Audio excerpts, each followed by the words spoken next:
some of you may or may not have known, Jake Paul fought on March 2nd or March 3rd for me, as it was on at like 5 in the morning. The guy he fought, Ryan Bourland. Yes, 17-2 boxer, allegedly, has only fought one time in the past like 5 years. Very smart decision by Jake Paul taking that fight. Now, all my friends know that I love fighting. I fight myself, I train myself. I absolutely love analysing and breaking down big fights like this. My friends messaged me saying, that's a disgrace, like you can't even give him any credit for that, it's just disgraceful. And I said to them, look, finally, you're not watching the highest level of boxing. You're not watching Floyd Mayweather, Canelo, Terence Crawford, Devin Haney, Ryan Garcia, these type of people. You're now watching what every other boxer does. They go in there against people that they're supposed to lose against, and it's a disgrace. It's boring to watch. It's shit. Ryan Bourland was essentially a plastic bag full of spuds or potatoes being hit around by Jake. Or he was a punch bag. That's what I'm trying to say. But Jake Paul has said he's not trying to sell tickets here. He's trying to build a resume. But my opinion is you're not going to grow from that type of fight. Of course, you're going to get experience being under those lights, dealing with the nerves, dealing with the composure it takes to go out there in front of a big arena with all the pressure on you, knowing this guy could take everything away and get the job done. However, people are looking at the 17-2 record thinking, oh, that's not quite right. I mean, that guy was nothing. That guy fought at 170 pounds. Now he's jumped up to 200 to fight a big man like Jake Paul. Fair play to Jake Paul for getting in there against people that he's not going to make much money against. But that was not a step forward. If anything, that was a step backwards. And I will stand by that. With his last fight, 10-1, Andre August, it's like, okay, let's see what this guy has. Jake Paul knocks him out. Now with this guy, everyone's like, okay, it's going to be the same thing again. We're not going to fall for this again. And Jake Paul, I believe, is back now on April 27th. And it most likely will not be on pay-per-view, he said. I think he's going to have one more fight, then aim for a Tommy Fury rematch. That would make sense. But what we're going to do today is we're going to sit back, we're going to break down the Ryan Bourland fight, and we're going to have a little laugh about it. Jake Paul in this fight, I think he missed a lot of punches that he shouldn't have missed, right? But one thing I will say, he's implementing this new left hook into his arsenal. Jake Paul never used to throw a left hook. Now, since the Tommy Fury fight, he's been landing it a lot, he's been throwing it a lot, he's been snappier, he's been faster. But I did not like his finishing instincts against Ryan Bourland. Now, he looked sloppy, and I think when you're against a guy that maybe can't hurt you, you do get sloppy in the finish. Jake Paul was throwing punches from above down, glancing the top of his temple. I'll put the sequence on screen now for you guys to see. There's a lot of glancing shots. Now, Ryan Bourland does something, right? It's on the screen now. He turns his head to Jake Paul. He puts his head down. The back of his head is exposed. And in boxing, when you do that, that is literally a signal to the referee of, okay, it's time for me to get out of here. My friend Paul messaged me saying, the shots weren't even landing. They shouldn't have stopped it. Jake Paul would have gotten tired from that. And I said, look, Jake Paul went 10 rounds with Nate Diaz, going backwards on the back foot, throwing over 300, 400 punches in that fight. It's not necessarily a cardio thing I'd be worried about, because he's obviously got okay enough recovery. It's the thing of he's being sloppy while finishing the guy because he knows there's no issue, and that develops bad habits. For example, if you're going out there against someone like Ryan Bourland and you're just being able to windmill the fuck out of him, then your chin's everything's exposed. But a slicker boxer, maybe like a Tommy Fury, would roll round and throw a left uppercut and move out the way, and then you're like, oh god, that landed, now what do I do? Then you are, you don't know if you're going to engage or not after that. The camera is out of focus, but you're just gonna have to put up with me, okay?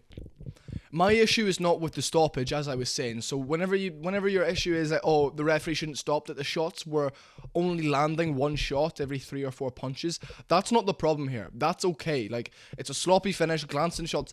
Ryan Bourland showed his back, and he showed the top of the back of his head. He put his head down, his hands out, he was curled up on the side. That's not someone who's just taking shots. That's not responsive. That is a good stoppage. I'm happy with the stoppage. However, the issue I have is Jake Paul's getting experience under the lights, no problem. He had no decorated amateur career. That was his 11th boxing match, with including the one amateur one he had. However, look, I would have liked to have seen some resistance. I would have liked to see someone try rough up Jake Paul a little bit and Jake Paul land shots to the body, because he was missing a lot in this fight and he was being a bit greedy. He wasn't taking his time because I think he knew he was going to squash this guy. But it is a step backwards. I understand that, but this is what boxers do. Like, this is what all your favorite boxers did. You know, you can sit back and even look at someone like Muhammad Ali, the greatest boxer ever, in my opinion, the greatest man of all time in and outside the ring, one of the greatest humans on the planet, or he was before he died. I've got a tattoo that represents Muhammad Ali, and when I sit back and I look at the beginning of Muhammad Ali's career, yeah, he was put in there to win, but then obviously when he got to about 10-0, then you're in contention, you know. So I think Jake Paul, what he needs to do now is maybe find someone who will give you a bit of resistance, maybe an undefeated guy who's active, but is maybe more a tough Mexican bruiser rather than a slick boxer, and get someone tough to rough you up, someone who's hard as nails, not the best boxer. Be roughed up a little bit. That's how you grow and improve. I was roughed up in a fight in Thailand by a guy 40 kilos heavier than me. That's around 80, 90 pounds. Because it was a short notice fight, he had no one to fight. I walked in at 63 kilos, which is around 140, and he was over 200 pounds. And he roughed me up a little bit, and I won a round against him. And the amount of experience I've gotten from that, about keeping my composure, my chin, how I can just work well under pressure, how I can laugh and smile in the face of a big man trying to take my head off, no problem. And that's what Jake Paul needs. He needs those types of fights to then be more comfortable going into his next fight under the lights. And that's what you need if you're fighting someone like Tommy Fury, someone who's going to come jab your head off. You need someone with a solid jab that can work the body as well. And Tommy Fury's a novice boxer. Tommy Fury's 10-0. Jake Paul is now 9-1. Jake Paul's fought better people than Tommy Fury. Do you see what I mean here? Tommy Fury isn't the toughest test. Tommy Fury's body's open all the time if you can get under his jab and rough him up. I predicted Jake Paul to beat him with body shots, but Jake Paul didn't throw a body shot because he doesn't know how to get past a jab. Yes, Tommy Fury's jab's good, but when you look at this fight against Ryan Bourland, it's really not special. Like, it's nothing you should be worried about. You know, this fight is not something you should lose sleep over because it's really unimpressive. And the people that are slagging Jake Paul off for it, it's still a first round knockout, but it's with someone who's meant to lose. Jake Paul got sloppy in there, and you can't do that with every single opponent. That's my point. You can't go out there and just miss 5 left hooks against someone and not take anything back, because someone will give it back. Oh, Jake Paul's missing a left hook, step back, overhand right, because your left hand's down. He doesn't bring it back to his chin fast enough. He's getting better though. He's improving as a boxer. My favourite fight of Jake Paul's to this day is the Nate Diaz fight. We've seen him go backwards for 10 rounds, and that is great experience. And I said after watching that fight, the experience he'll get from that one, he'll look phenomenal in his next fight. 2 fights later, I haven't seen that, only because no one has come after him the same way Diaz did. No one has been able to hurt him. For example, no one's been able to hurt... Jake Paul hurt Nate Diaz, right? Nate Diaz went down. Nate Diaz then got back up and still was in his face. That is such a massive experience builder. So, anyway, what I'm going to say, folks, is you're completely right. I think it was a bit of a disgraceful performance. I don't think the fight was necessarily good at all. I think Ryan Bourland, there was a lot of questions around how he was 17-2. I don't know how he was. I think maybe he was a bit of a bruiser. He just jabbed a few times and clinched up. I couldn't find much footage on him. Guy also was a wee bit brain dead, and he was actually an Uber driver. So, there we go. That's all I have to say. Fucking hell.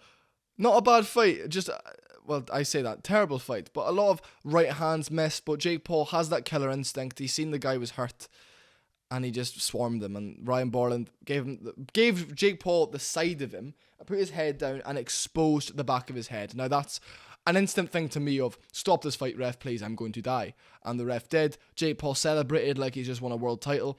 I would have found it so much colder if Jake Paul destroyed him, then just went like that and just walked around the ring, sorry, not the cage. I would have preferred that, essentially, just because that's cold, and that's like, yeah, okay, I knew I was going to do that, but he celebrated like he won a world title, the same way Tommy Fury celebrated when he beat KSI and Jake Paul. It's fucking pathetic. Yes, you've earned a lot of money. Yes, you're still undefeated, but you've been to 2 split decisions with 2 YouTubers. Anyway, thanks for watching the video, folks. See you all next time. Subscribe, like, and comment. It massively helps me out. You guys watching these videos, more than you know. I'm trying to build a little foundation here, and I will see you all very, very soon. Thank you very much.